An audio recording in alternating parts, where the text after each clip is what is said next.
सरळ भाग 54 मध्ये आपले स्वागत आहे।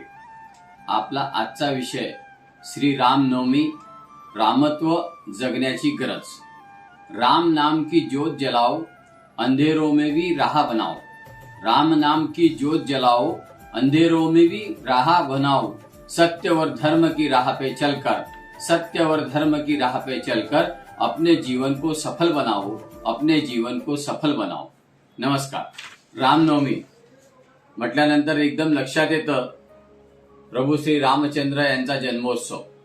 हा जन्मोत्सव संपूर्ण देशभरात फार मोठ्या प्रमाणात साजरा केला जातो। यासाठी विविध धार्मिक, आध्यात्मिक, सामाजिक उपक्रमाचे आयोजन केले जाते।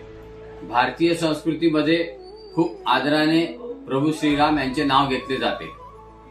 रामायणातील सर्व व्यक्तिमत्वांची वेळोवेळी चर्चा होत असते।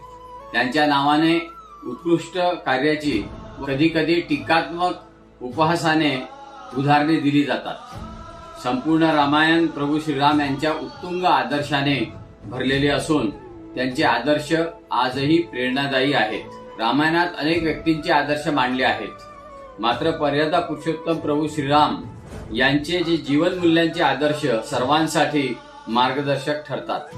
त्यातूनच लोकशाहीत निवडणूक जिंकण्यासाठी का होईना रामराज्याची कल्पना आलेली आहे।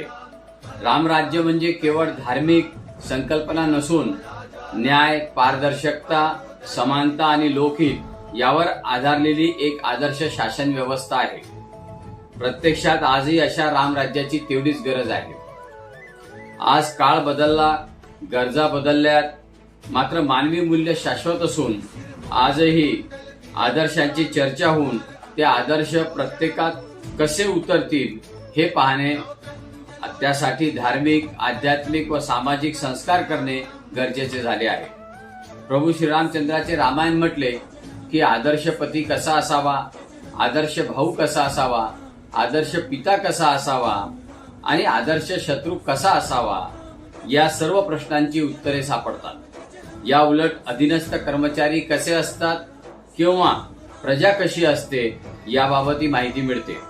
आजचा काळ वेगवान, स्पर्धात्मक आणि अनेक आव्हानांनी भरलेला आहे।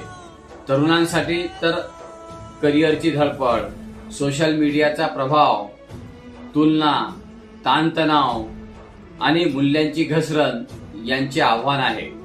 या सगळ्या परिस्थितीत तरुणाई अनेकदा संभ्रमित होत आहे। अशा वेळी भारतीय संस्कृतीचे आदर्श मानल्या गेलेले प्रभू श्रीराम यांचे जीवन तरुणांसाठी अधीरतेतून संयमाकडे मार्गदर्शन करणारे एक दीपस्तंभ म्हणून आपल्या समोर उभे आहे। प्रभू श्रीरामांचे जीवन हे कर्तव्य, सत्य आणि संयम याचे सुंदर उदाहरण आहे। राजपुत्र असूनही त्यांनी वडिलांच्या आज्ञेसाठी वनवास स्वीकारला। कठीण परिस्थितीतही धैर्य आणि शांतता राखली। त्यांनी राग, द्वेष किंवा अहंकार आपल्या निर्णयावर कधी हावी होऊ दिले नाही।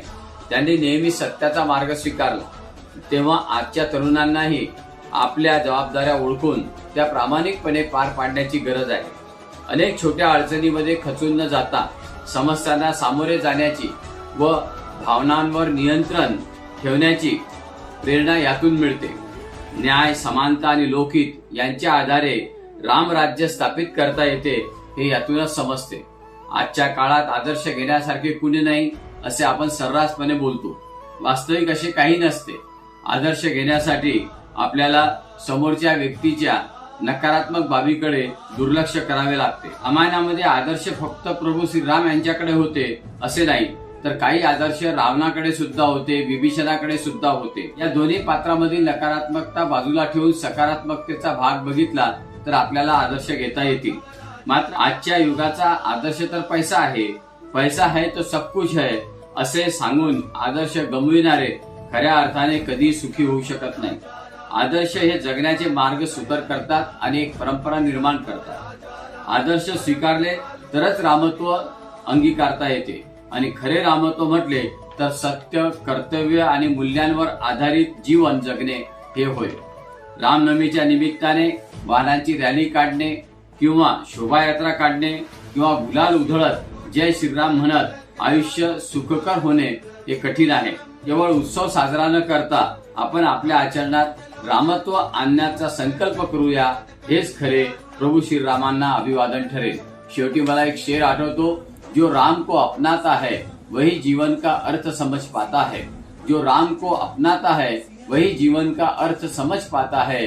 संकट चाहे कितने भी आए, सत्य का दीप ही राह दिखाता है। सत्य का दीप ही राह दिखाता है। नमस्कार।